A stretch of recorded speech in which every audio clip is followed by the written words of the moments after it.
how would you define a woman? Because you've asked other people up here to define how we would define a woman. How would you define a woman, Mr. Walsh? An adult human female.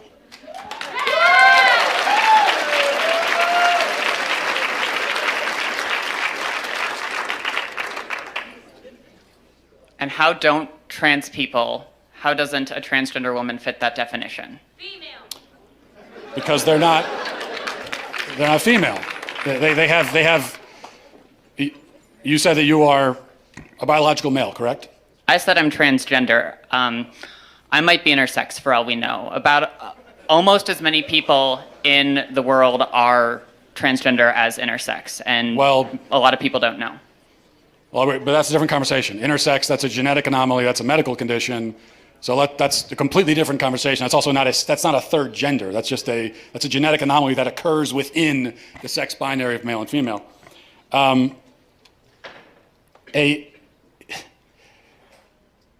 you're saying is that a quote-unquote trans woman is a female. By the definitions I'm familiar with, yes. So how would you define female? Through my training in healthcare, there are several different categories for how we define sex. People bring up chromosomes. People also bring up hormone levels. People bring up all sorts of other categories. Lots of people don't fit neatly into a gender binary, even people we don't consider to be intersex. It's a complicated spectrum. It's not complicated, but you also didn't define. So what is a woman? What is a female? What do these words mean? It's complicated, and I know you're not going to like that answer, but that's because there are no simple answers in human biology. Let me ask you a question. You guys, Can I ask you one last hang question? on. Just let me finish. You guys like to bring up high school level biology classes a lot. I get that a lot, but people who go on to more complicated biology classes will talk about sex as a spectrum. It's not. It's not. Well, biological researchers would disagree with you. Well, then they're full of the ones that would say that.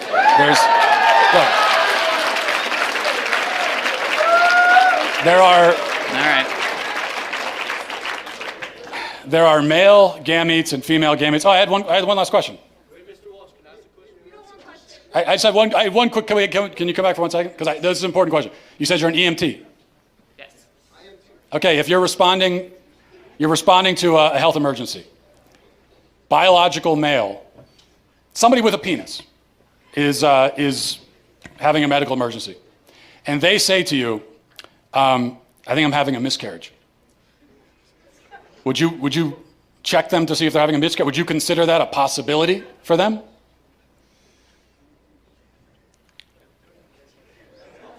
Look. No, but that's because some people don't have body parts. Doesn't mean they're not a woman. Okay.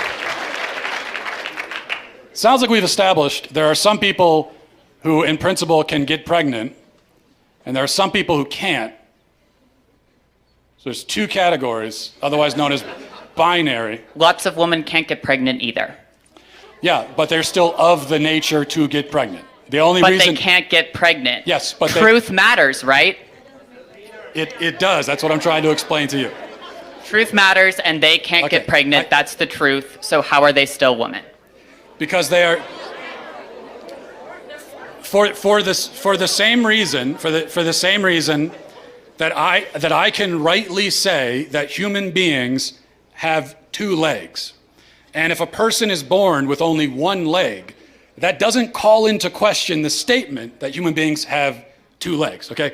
A person being born with one leg doesn't mean that now legs are on a spectrum and we can't say anything at all about how many legs a person has. Who knows? They could be a centipede. You know, they could have 100 legs. No, we know human beings have two legs. If a human is born without two legs, something went wrong. They were supposed to have that second leg. Something went wrong. If you meet a person on the street who only has one leg, maybe they had an accident. Maybe they were in war. Maybe something, maybe they were in a car accident. Maybe they had cancer. A leg was cut off. But you know that something went wrong because by their nature, they're supposed to have two legs. Same thing for a woman. A woman by her nature can get pregnant. A man by his nature never can. So if you meet a woman of childbearing age, say she's 28 years old, and she can't get pregnant, you know automatically that something has gone wrong. And she can go to the doctor and find out what that thing is, even if they can't fix it. So that proves that women by their nature can get pregnant, because the simple fact that she can't shows you that there's something wrong. This is what is known as the exception that proves the rule. Whereas if a male with a penis can't get pregnant, no doctor on earth is going to run tests to see what's wrong with him. Because they already know it's that he's a male, and there's only male and female, those who can get pregnant and those who can't. So, that's it.